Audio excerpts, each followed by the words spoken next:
Eu acho que foi quase inequívoco neste painel que um dos maiores desafios das cidades e da resposta que as cidades têm que dar aos seus cidadãos é, de facto, a habitação. Por tudo e mais alguma coisa, pelas questões relacionadas com o emprego, com a própria qualidade de vida e as dificuldades que se têm hoje na habitação são, de facto, determinantes. Chegou a dizer numa entrevista não muito distante ao Negócios que foi a primeira empresa portuguesa a exportar um edifício. Para quem não conhece muito bem o setor da construção e como ele evoluiu nos últimos anos, o que é que vocês estão a fazer de diferente nesta fase, também para responder um bocadinho àquilo que são as necessidades e à rapidez de respostas que tem sido exigida por planos como o PRR, por necessidades das autarquias? O que é que têm estado a fazer, António Carlos Rodrigues? Obrigado pelo convite e por esta oportunidade para partilhar um pouco o que é que também estamos a fazer e como é que toca nesta perspectiva do ESG. Eu não o querendo interromper, mas fazendo já aqui, vai ser desafiante mantermos aqui esta plateia, portanto eu vou-vos pedir que sejam muito concisos nas vossas respostas para tentarmos ir ao maior número de temas, por favor, aqui neste painel, porque eu sei que todos querem falar das vossas áreas que são determinantes. Sim, mas muito rápido. O nosso setor é um setor conhecido do ponto de vista da industrialização, está muito atrás daquilo que são a maior parte do padrão de outros setores. Se pensa na construção antiga. É uma construção em que é preciso muita mão de obra qualificada, é preciso deslocar essa mão de obra para o local onde temos que executar as obras e por isso do ponto de vista até social também muito é bastante... Muito cimento e custos muito elevados também. Custos elevados, deslocação de pessoas, materiais, por isso quando nós olhamos para aquilo que nós estamos a fazer foi deslocalizar essa produção que acontece maioritariamente no local da obra para ambiente industrial, fabricar componentes em ambiente industrial e depois fazer a assemblagem no local da obra. Construir de forma mais simples, em certa de forma, medida. eu não diria que é mais simples, ela é igualmente complexa do ponto de vista daquilo que é incorporado. Aliás, é mais complexa do ponto de vista logístico, do ponto de vista da própria preparação e planeamento, mas do ponto de vista da execução, reduzimos para 1/4 ou 1/5 a quantidade de pessoas que temos em obra. E por isso, dessa forma, estamos a tornar os edifícios muito mais rápidos de executar, porque temos a componente industrial e por isso, como eu dizia há dias, a fábrica Auto Europa faz 250 mil carros por ano, 250 mil carros são mais ou menos o equivalente se um apartamento é o equivalente a quase a 4 carros, nós com uma fábrica conseguimos dar resposta às 59 mil casas que Portugal necessitava. Por isso, é isso que nós estamos a fazer. Já lá, vamos porque é que isso não está a acontecer, mas antes explique-nos o que é que foi este primeiro edifício que vocês se orgulham de ter exportado e para onde é que ele foi? Foi um edifício que foi na sequência de vários edifícios que nós fizemos por partes. O primeiro foi em Guimarães e por isso foi totalmente industrializado. O segundo foi em Madrid, neste momento é um hotel, está em operação, em Três Cantos, uma região também bastante bem conhecida pelo planeamento urbano que fez. E aquilo que nós fizemos foi entre fábricas em Fátima, em Braga e depois uma série de parceiros que, de alguma forma, disponibilizaram os componentes, transportámos para Madrid e assemblámos. E depois juntámos também um conjunto de partes incorporadas localmente, com mão de obra local, por isso a mão de obra acabou por ser espanhola, acabou por ser também com gestão espanhola, mas os materiais, eu diria que 80% vieram de Portugal. E por isso em termos de tempos, em quanto é que conseguem encurtar ou agilizar o processo de construção? Nós, numa obra que é protótipo, ou seja, que não vamos fazer uma repetição, conseguimos tirar 30% ao prazo. Se nós estivermos a falar de um conjunto de edifícios que são repetíveis e por isso em que nós conseguimos começar com mas depois ter uma sequência de fazer 3, 4, 5, 6, podemos estar a cortar 50% ao prazo. Aliás, é o que estamos a fazer na residência de Beja. E Beja, Portugal é um país tão pequeno. E Beja tem alguma pressão também agora por questões de imigração e necessidade de respostas de habitação. Sim, naquele caso para estudantes, eu diria que a casais, apesar do país ser pequeno, não iria fazer aquela obra se fosse tradicional.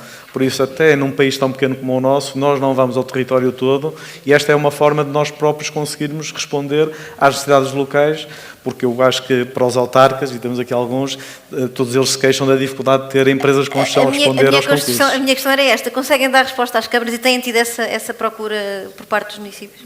Temos, desde que a gente consiga adaptar a nossa solução. Nós sempre fomos um defensor da concepção de construção, não pela perspectiva de que vamos tirar trabalho aos arquitetos, antes pelo contrário, mas porque é preciso que nós entremos numa fase em que eles ainda não terminaram o trabalho de preparação. Por isso, eles têm que preparar aquilo que é o desenho inicial, nós temos que conseguir industrializá-lo. Se não for possível industrializá-lo, não vamos sequer ao concurso. Ou seja, para nós aqui a fronteira é se nós conseguimos aplicar as nossas soluções num desenho ou num conceito que pode ter sido pensado pelo arquiteto. Se for redondo, se for muito orgânico, obviamente é mais difícil depois padronizar. Fernando Paulo, neste momento está com as áreas da educação e da coesão social, mas, na verdade, as coisas estão todas mais ou menos ligadas. Já esteve a área da habitação também sob a sua tutela. O que é que tem feito a Câmara do Porto também para responder a este desafio? E quais são os números mais recentes de um programa que eu creio ser o programa Porto Sentido, que foi criado também com o propósito de ir buscar mais habitação ao mercado privado para depois ser disponibilizada a preços mais acessíveis? Muito bem, muito bom dia a todas e a todos. Obrigado pelo convite e parabéns pela excelente iniciativa, pelo painel de moderadores e também pela qualidade dos participantes. Antes de mais, deixe-me dizer-lhe o seguinte, já falámos aqui de alguns dos desafios, nomeadamente o demográfico, as alterações climatéricas, e podíamos situar este no desafio da pobreza e da exclusão social. E deixe-me dar-lhe aqui um número que eu acho que é muito significativo da importância da habitação, porque Portugal hoje tem cerca de 20% de pessoas pobres que vivem com menos de 590 euros por mês, o que significa que são 2 milhões de portugueses. E se formos a ver a oferta da habitação pública em Portugal, situa-se em cerca de 2%, o que significa que dos 2 milhões de portugueses, apenas 200 mil têm acesso à habitação pública. E por isso o município de Porto, de facto, a nível nacional, é uma referência, um exemplo, pelo investimento que tem vindo a fazer ao longo dos anos, porque cerca de 13% da população de Porto vive em habitação pública. Também com alguns desafios de integração, porque sabemos que eles existem. Sim, naturalmente que existem, mas é muito importante porque a habitação tem sido um dos pilares dos direitos sociais mais difícil de concretizar, desde o 25 de Abril, e é fundamental para que as pessoas possam aceder a outros direitos. E por isso a Câmara Municipal do Porto, para além de ter cerca de 13% dos habitantes viverem em habitação pública, tem vindo a desenvolver outros modelos, nomeadamente a habitação acessível, para outros segmentos da população também poderem aceder a este direito à habitação. De forma a que não se criem só espaços quase no âmbito do arrendamento social apoiado, exatamente, mas temos investido muito na habitação acessível, através da nossa empresa municipal também SEDUR, da Sociedade de Reabilitação Urbana, que foi municipalizada. Temos também investido muito na habitação acessível. Neste momento estamos com investimentos que irão disponibilizar mais de 1000 habitações também acessíveis e depois também procuramos diversificar também as várias medidas, como o Porto Sentido, de facto, acaba por retirar a imponderabilidade do arrendamento aos privados, o próprio município assume esse arrendamento e depois subaluga, garantindo um arrendamento também acessível e neste momento temos cerca de 200 famílias que já estão nesse programa. Mas temos outro programa também que é o apoio ao arrendamento, em que beneficiamos cerca de 1500 famílias, porque o próprio município também disponibiliza cerca de 3 milhões de euros por ano para este programa. Portanto, ou seja, a Câmara Municipal de Porto, reconhecendo que este é, de facto, um dos problemas, tem procurado investir através de várias medidas. E deixe-me falar numa outra, que é também a regeneração urbana, porque ela é muito importante, por um lado, para fazer política de cidade, para combater a gentrificação e, sobretudo, também para reabilitar edifícios existentes e não desenraizando as pessoas também daquilo que é o seu habitat natural. E, portanto, mas eu volto a insistir que esta questão para nós é extraordinariamente importante e é necessário garantir também para todas as classes sociais e também para a questão dos imigrantes. Não querendo alongar isto demasiado, mas deixe-me que lhe pergunte, estamos em anos autárquicas, sente que vai haver uma exigência maior dos cidadãos no momento de votar quando esta questão surgir? Porque esta é daquelas respostas que tem sido mais difícil dar a quem passa por necessidades. Era isso que eu ia dizer. Eu acho que nós devíamos declarar uma situação de emergência nacional a nível habitacional. E acho que cada um dos municípios, o Governo não pode ser desresponsabilizado. Nós temos o Ministério da Habitação, que tem que definir aquilo que são as políticas e que tem que criar também a equidade no território nacional. E os municípios chegaram a tempo a este problema ou também vieram atrasados? Como? Os municípios chegaram a tempo a este problema ou também vieram atrasados? É assim, o município de Porto não veio atrasado, porque nós estamos equiparados mais ou menos à Finlândia, com a percentagem da população que vive, de facto, que tem oferta de habitação pública. Agora, os 13% do Porto não são suficientes para mitigar os efeitos no país. E, de facto, tem que haver políticas públicas que garantam, de facto, aqui a equidade em todo o território e, sobretudo, garantam o direito à habitação a todas as classes sociais. Portanto, este é um problema que exige um olhar atento, que exige políticas e medidas públicas e também medidas e políticas fiscais que possam também, a outros níveis, também poder intervir para garantir o maior estoque habitacional. Há aqui uma grande discussão se é necessário construir mais casas ou se há habitações disponíveis no mercado. E há aqui questões ideológicas que também têm que ser postas em cima da mesa, porque nós temos que, por um lado, temos que reconhecer o direito à propriedade privada no nosso país, que de facto reconhecemos esse direito à propriedade privada, mas também é necessário medidas e políticas fiscais que, de certa forma, incentivem a que os proprietários possam disponibilizar o estoque existente. Mas é necessário construir. E com a regularização de muitas das comunidades migrantes, a nossa população está a crescer. As estimativas apontam mais ou menos para 11 milhões de portugueses nos próximos tempos e, portanto, nós, com a regularização dos imigrantes, já tínhamos um problema habitacional e este problema vai se agravar. E é necessário habitação digna para todas as pessoas e temos que olhar ainda para o estoque existente de habitação, a grande indignidade habitacional em que vivem muita da nossa população. Já se falou aqui das questões energéticas, das alterações climáticas e, portanto, além do problema grave da falta de habitação, ainda há a grande indignidade habitacional. Ali ao Rogério Carlos, Isabel, peço-te perdão, mas não posso deixar quando um autarca disse uma coisa e o outro abana a cabeça de perceber o que é. O problema é, de facto, falta de oferta ou casas que estão fechadas e que ficam assim por decisões de investimento, que muitas famílias fizeram, e não chegam ao mercado. E o que é que a Câmara de Aveiro tem ter feito? Porque tem crescido e tem tido alguma pressão turística também. O que é que a Câmara de Aveiro tem feito? Bom, antes de mais, bom dia a todos e agradecer também o convite. E respondendo diretamente, até porque estamos aqui pressionados com o tempo, dizer que é as duas coisas, não é?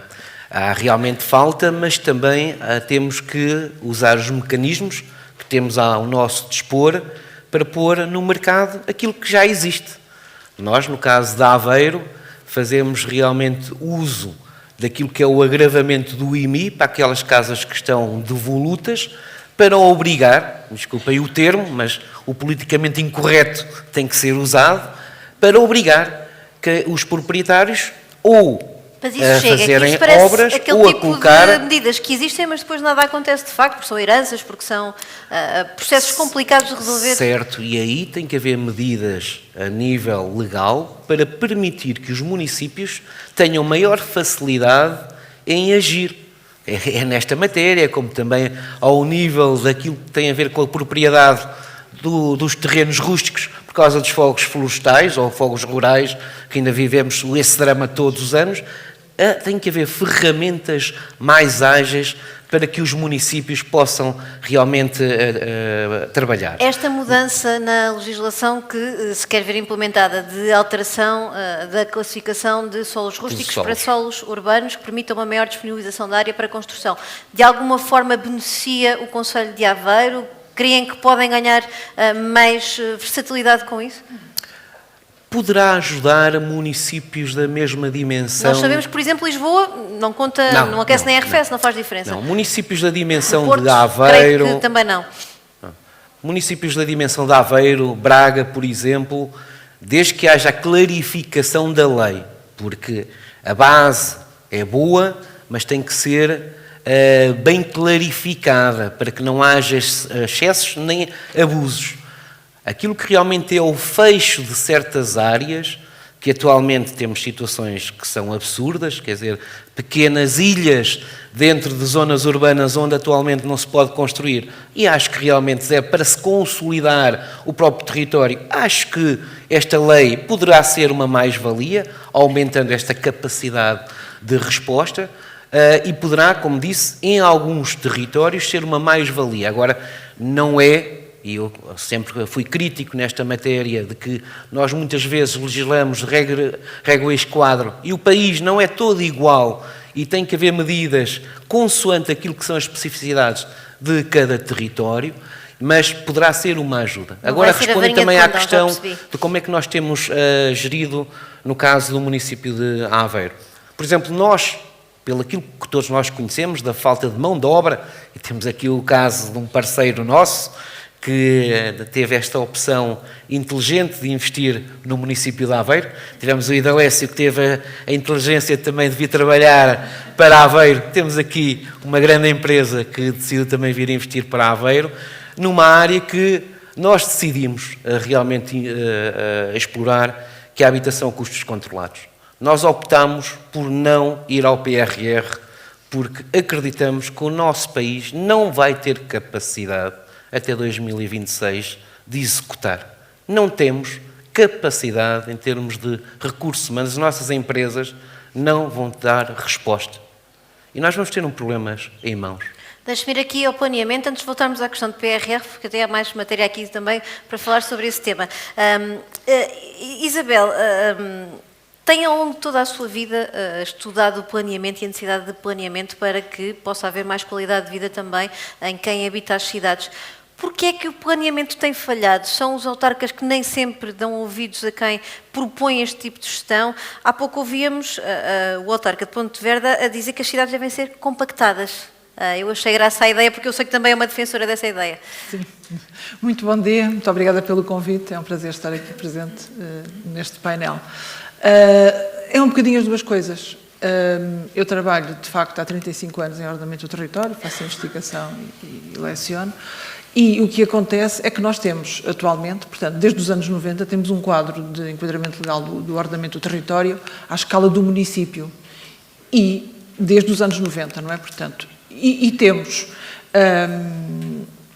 na lei, temos um enquadramento que, para além do PDM, que é o Plano Diretor Municipal, que é trabalhado à escala do município, temos outros instrumentos, nomeadamente o Plano de Pormenor e o Plano de Urbanização, que concretizam o desenho urbano que o Alcaide falava. E bem, não é? Não e que dizia que às vezes nós não temos que legislar nada, nós temos é que decidir. Não, nós já temos a legislação. A questão é que, eu por acaso fiz um plano há muitos anos para a Câmara do Porto, um dos primeiros de uma OPG, precisamente de desenho urbano para a concretização efetiva do espaço público, do equipamento, do parque de estacionamento, da habitação. O que nos tem faltado é descer de escala, que nós dizemos na linguagem comum do ordenamento do território, porque nós estamos a dimensionar. Como assim? Pois, ia-lhe pedir exemplos práticos. O ordenamento do território, o que faz é ordenar o território do município, não é? Portanto, dos nossos 300 e muitos municípios, incluindo Ilhas e Açores, no sentido da aptidão dos solos, da questão do solo rústico, do solo urbano, que agora anda tanto na boca, enfim, de toda a gente, não é? Às vezes as pessoas sem saberem o que estão sequer a comentar ou a falar, não é?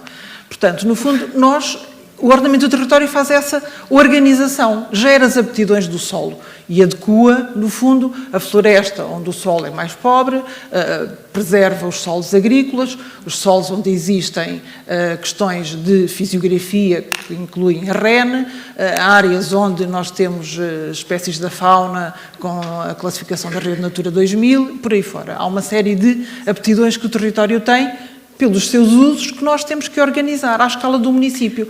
Só que nós não fizemos o desenho urbano, não descemos de escala. Eu ia-lhe perguntar se sente que essa falta de organização e planeamento acabou por atirar as pessoas para fora dos municípios, para as afastar das cidades, sim, em alguns casos dos centros. Como não se planeou. Por exemplo, Espanha é uma realidade muito diferente, embora sejamos tão próximos, não é? A Galiza também é um bocadinho diferente do resto de Espanha. Mas quem vai à Espanha vê que, e aos outros países da Europa, mas basta ir à Espanha, vê que as cidades são compactas, são organizadas. Mas nós temos instrumentos, a nossa primeira lei de ordenamento do território é do século XIX, tal como a espanhola, que fez o mais conhecido, o plano de Barcelona, não é? Os planos de Ensanche. Nós também temos os planos de melhoramentos. Foi a partir daí que se fez, abriu, por exemplo, só para dar um exemplo daquilo que as pessoas conhecem, a Avenida da Liberdade, do Restano Garcia, por aí fora, não é? Portanto, a certa altura, no Estado Novo, houve um incremento muito grande dos planos de urbanização, portanto, não se falava em ordenamento, falava-se em urbanismo, precisamente no desenho urbano, não é? Portanto, no período mais recente, nas últimas 30 décadas, nós investimos muito, de facto, nesse ordenamento do território do município, que era necessário, efetivamente, apesar de não termos conseguido fazer o emparcelamento, como os outros países fizeram, para adequar melhor, lá está, o solo rústico entre a fragmentação de algum solo rústico. Exato, do solo rústico, esse é o problema que nós temos aqui no Norte, não é? Com o minifúndio, mas não descemos de escala, isso é que está a faltar. Alguns municípios, os maiores, de facto, desceram e fizeram esse planeamento, não é? Veja-se o caso da Nuno Álvares, eu ainda trabalhei nos anos 90 aqui no Porto com a Avenida Nuno Álvares, não é? Portanto, quando ouço falar na Nuno Álvares, passaram qualquer dia reforma e ainda se está a falar olhemos aqui desenho, para a área zona nobre da metropolitana, cidade. porque de facto houve um alargamento do espaço urbano muito grande na área metropolitana do Porto. Esse passo já foi dado, portanto, compactar agora volta a ser difícil. O que é que pode ser melhorado para que estas pessoas que foram para fora da malha, que alargaram a malha urbana, possam manter a sua qualidade de vida? O que é preciso reforçar, mudar, atuar? Eu bato sempre na mesma tecla, é o planeamento, a planear outra escala, é ter o plano diretor com uma grande linha de ação e de estratégia. Diferentes. Sim, eu trabalhei em Gondomar, trabalhei em Valongo nos anos 90, conheço bem esse território, trabalhei aqui bastante na área metropolitana. Portanto, e o que nós fizemos foi aquilo que nós dizemos muitas vezes na linguagem também mais, digamos assim, corrente, fizemos manta dos retalhos, porque a partir dos anos 70, logo no final dos anos 60, princípio dos anos 70, nós precisámos de, isto mais na área metropolitana de Lisboa, precisámos de encontrar espaços habitacionais condignos. E o Estado deixou de promover o planeamento do Estado, quando eu digo no Estado, o Estado das autarquias, não é? Portanto, o planeamento à escala local, e entregou isso aos privados através dos loteamentos, da figura dos loteamentos. Portanto, o que aconteceu, basta ver a Amadora, e quem é do Sul, ou aqui em Gondomar, em Valongo, por aí fora, a partir dos anos, aqui mais tarde, dos anos 80, 90, foi no Porto, a cidade fez uma manta de retalhos. É a soma dos loteamentos. O que é que acontece com o planeamento? O privado pode e deve, e está, é uma peça dentro da equação, mas tem um plano de escala com o traçado das ruas, das vias, dos espaços públicos, que desenha a opção, a estratégia municipal e adequa depois, portanto, no fundo, o privado tem que se gerir a adequar, através de contratos de urbanização, que existem também, isso é tudo previsto na lei, para seguir aquele plano, aquela estratégia. Nós não tivemos uma estratégia global, digamos assim, para as cidades. Tivemos a soma de investimentos Carlos, deixa-me ir aqui ao exemplo de Aveiro, porque não estamos aqui a falar de coordenação nem planeamento, mas estamos a falar do uso da tecnologia para a gestão da cidade. E vocês têm uma plataforma curiosa, que é a Aveiro Tech City Living Lab, que usa a tecnologia a favor de algum planeamento, nomeadamente, por exemplo, saber quantos carros, motas, pessoas, pesados passam na ponte da Dobadora, no sentido de perceber um bocadinho também como é que se faz este fluxo. Ainda é um exemplo raro o uso da tecnologia para perceber como organizar e planear numa cidade. Eu creio que era o Fundão também que fez um trabalho ao nível do tempo de atravessamento das passadeiras e que também mudou completamente a organização do ciclo de tráfego da cidade. Usa-se pouco a tecnologia na gestão das cidades? Eu julgo que cada vez mais os nossos colegas, os meus colegas autarcas estão mais sensibilizados e usam a tecnologia.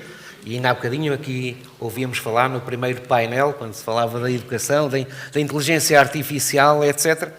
Nós temos que usar a tecnologia para nos ajudar a tomar boas decisões. Nós, para sermos bons autarcas, temos que realmente usar as melhores ferramentas que tivermos ao nosso alcance. Ai daquele que pensar que só pela sua cabeça conseguirá chegar às melhores decisões. Por isso, toda a tecnologia que possamos usar para nos ajudar a tomar boas decisões, seja ao nível da mobilidade, seja também ao nível da decisão de certas obras, etc., também são realmente bem-vindas e ajudam-nos. Nós já o temos feito, mesmo até em situações do dia-a-dia. Dar aqui um exemplo concreto. De vez em quando temos necessidade, por uma intervenção na via pública, de fazer um desvio de trânsito. Nós conseguimos, através desta plataforma, conseguir definir o melhor trajeto para esse desvio de trânsito. Então deixe-me que lhe faça uma outra pergunta. Nos últimos anos assistimos a um processo de descentralização de competências para as autarquias, em que vos passaram uma mala pesada ao nível da educação, por exemplo, e onde há um conjunto de custos associados. Essa transferência de competências veio devia melhorar, porque a maior proximidade deve também permitir entregar mais a quem está na cidade e a quem usufrui da cidade, mas trouxe-vos uma mala difícil de gerir, um peso difícil de gerir e veio-vos dificultar o planeamento e a gestão diária de trabalho? Ora bem, eu sou um defensor nato da descentralização. Estamos a falar do modelo como foi feito. Certo. Não é da descentralização em si, como foi feito e como foi feita a passagem de infraestruturas para as câmaras. Se tudo está bem feito, não está. E posso dar aqui 3 exemplos. Ao nível da educação, o que foi feito foi globalmente bem feito. Temos um problema, que é um déficit financeiro. Acho que aqui os colegas, e estão aqui alguns, sabem bem disso. Há o risco das escolas poderem piorar ao nível de infraestruturas por dificuldades dos municípios em investir nas escolas? Eu já nem estou a falar disso, eu estou a falar só mesmo aquilo que é a fatura que no final do ano nós pagamos e não recebemos. No caso da Aveiro estamos a falar de 1 milhão de euros. As contas estão feitas. Naquilo que é os serviços do pessoal não docente, das refeições, do prolongamento de horários, etc. 1 milhão de euros. E como é que se dá uma melhor vida aos vossos municípios com essa pesada fatura? Como a maior parte dos municípios fazem no nosso país, que vão muito além daquilo que é as suas competências. Se fizermos um inquérito aos nossos 308 municípios, aos nossos 308 presidentes de Câmara, nós vamos todos muito além daquilo que é as nossas competências. Educação, ação social, no nosso caso, 5 estrelas, correr muitíssimo bem. Onde realmente há problemas graves e onde nós estamos na dúvida se iremos tomar uma decisão mais difícil ou não, é a saúde. Esse realmente carece de nos sentarmos com o Governo para que tenha que ser realmente resolvida uma série de matérias. Não aceitar a entrega de centros de saúde, é isso? Como? Não aceitar a entrega de... Nós já temos, Já tem. só que realmente temos problemas ao nível de recursos humanos, ao nível dos equipamentos, há uma série de matérias e que vieram a público. Tenho dúvidas que agora as consigam devolver, mas falamos sobre isso. Eu queria também perceber aqui na Câmara do Porto. Sei que as queixas em relação à educação, por exemplo, o Fernando Paulo fez algumas referências a essas dificuldades acrescidas que sentiram. Sim, nós tivemos uma Assembleia Municipal Protestativa na segunda-feira, pedida pela CDU, e eu apresentei precisamente os dados de 2024 da descentralização na área da educação, e o déficit, no caso do Porto, é de 5 milhões e 200 mil euros. Portanto, 5,2 milhões de euros, que é, de facto, brutal. E deve-se essencialmente ao pessoal não docente. Mas queria aqui referir que nós também somos a favor do princípio da descentralização, princípio da subsidiariedade, e há aqui ganhos, naturalmente, na gestão da educação e benefícios para a população local. Pese embora também consideremos que este trabalho deve ser aprofundado, porque na vertente pedagógica, por exemplo, não há aqui não houve qualquer tentativa de descentralização e, portanto, somos um pouco gestores, pagadores, não decisores. E é muito importante porque a questão pedagógica, que se nós queremos também intervir sobre a prevenção da promoção do sucesso escolar, a prevenção do abandono e até do ponto de vista daquilo que é o currículo local, acho que os municípios deviam ter aqui interferência, eventualmente estar inseridos no Conselho Pedagógico. Relativamente à ação social, à coesão social, acompanho o que o colega disse, aqui temos um déficit de cerca de 500 mil euros, que não acho que é significativo e correu muito melhor. A questão dos centros de saúde, eu aqui quero fazer uma ressalva que a área da saúde só foi descentralizada por negociação caso a caso. Ou seja, onde as coisas estão a correr menos bem, aí os municípios têm alguma responsabilidade porque foi alvo de um processo de negociação que a área da educação e da coesão social não foram. De qualquer das maneiras, acho que é necessário fazer uma reflexão sobre isto e acho que na área da educação também se deve agilizar os procedimentos, porque é uma coisa, nós gerimos 1.400 funcionários e todos os meses somos obrigados a preencher numa plataforma se um está de baixa e quem substituímos e tudo mais. Portanto, isto é um modelo que não faz sentido. Mas também não conseguir entregar o mesmo aos cidadãos que habitam no Porto com esta Naturalmente, nós mochila. temos aqui ganhos muito significativos, porque, por exemplo, nós em agosto, por exemplo, abrimos jardins de infância da rede pública, abriam 11 jardins,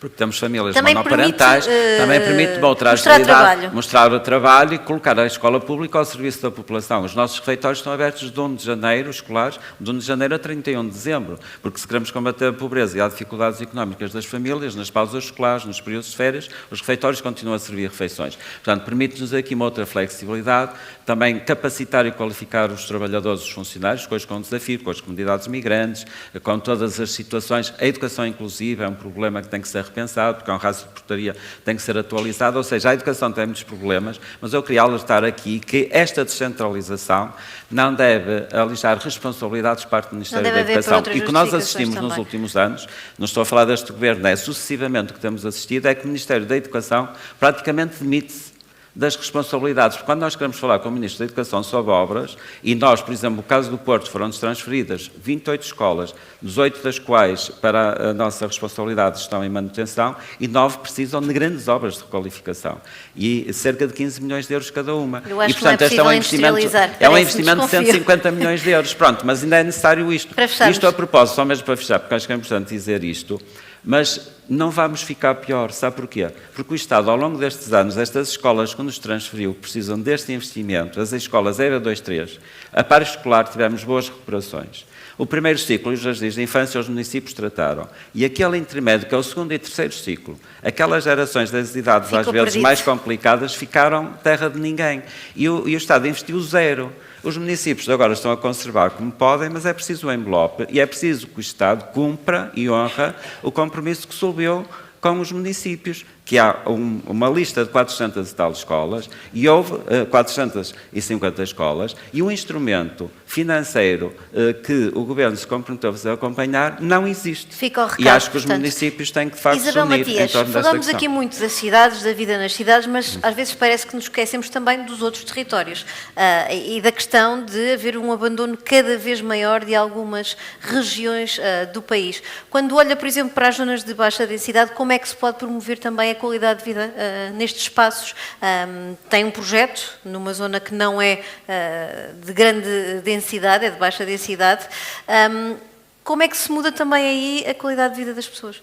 Já se mudou. Eu até diria que Está-se a fazer mais aí, provavelmente. Eu diria que em muitos aspectos, eu moro numa zona de baixa densidade aqui próximo do Porto, a 120 km, e de facto as autarquias do interior, em muitas áreas, são o exemplo, não é? Porque de facto conseguem ter uma proximidade, de facto, ter políticas de proximidade na área da cultura, na área do desporto, na área da música, portanto, na área até ultimamente também com as políticas de habitação, das estratégias locais de habitação, têm conseguido, e da economia, portanto, com a captação de investimento, conseguem manter essa qualidade de vida. O problema que nós temos, de facto, é sempre nessas áreas, é a falta de massa crítica. Portanto, não havendo, põe-se o problema, por exemplo, dos transportes públicos, não é? Porque não há gente suficiente, não é?